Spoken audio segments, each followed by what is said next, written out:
चंद्रपुरात कोळसा खाण कंत्राटी स्थानिक कामगार संघर्ष मोर्चाने कंत्राटी कंपन्यांना स्थानिक व अनुभवी कामगारांना प्राधान्याने कामावर घेण्याबाबत स्पष्ट आदेश व निर्देश देण्यात यावे यासाठी आंदोलन चालवलं आहे। या संदर्भात जिल्हाधिकारी कार्यालयासमोर आंदोलन, उपोषण व मुंडन आंदोलन करत त्यांनी याकडे लक्ष वेधले। या संदर्भात 10 जून रोजी जिल्हाधिकारी कार्यालयात एक संयुक्त बैठक आयोजित करण्यात आली। यात सांगितल्यानुसार वेस्टर्न कोल फील्ड्स लिमिटेडचे सीएमडी उपस्थित राहणार होते, मात्र ते उपस्थित न झाल्यानं स्थानिक बेरोजगार युवकांच्या भावना व संघर्षांचा अवमान झालाय।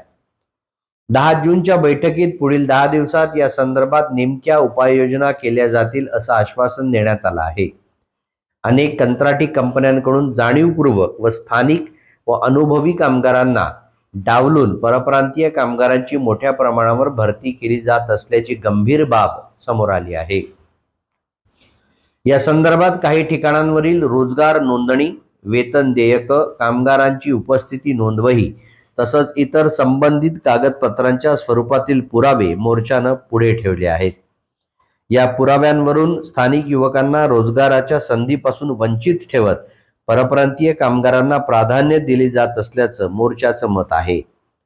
स्थानिक युवकांच्या रोजगाराचा प्रश्न आता निर्णायक टप्प्यावर पोहोचला असून टाळाटाळ, दिशाभूल व खोटी आश्वासनं सहन केली जाणार नसून हा संघर्ष अधिक तीव्र करणार असल्याचं मोर्चातर्फे स्पष्ट करण्यात आलं आहे।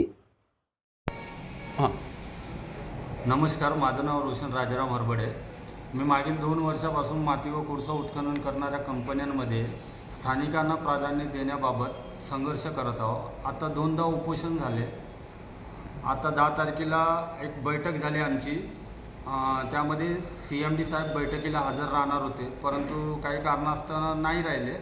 आम्हाला जसं माहिती मिळाली तसं आम्ही बैठकीला बहिष्कार टाकणार होतो, परंतु आमचा रोजगाराचा प्रश्न मिटला पाहिजे या उद्देशानं आम्ही त्या बैठकीला उपस्थित झालो आणि टेक्निकल आनंदजी प्रसाद हे बैठकीला उपस्थित होते। त्यांनी वेगवेगळ्या विषयावर जसे की CSR फंड, सिलाई करो, ये करो, वो करो अशा विषयावर त्यांनी चर्चा सुरू केली। त्या बैठकीवरून आमचा दिशाभूल करण्याचा प्रयत्न केला। मी शासनाला आणि वेस्टर्न कोलफील्ड लिमिटेडला मी विनंती करतो की आमच्या या मागणीवर तातडीने बैठक लावून किंवा तुमच्या स्तरावर ह्या समस्या सोडवण्यात यावा, अन्यथा मी स्मशानभूमीमध्येच आमरण उपोषण सुरू करण्यात येईल।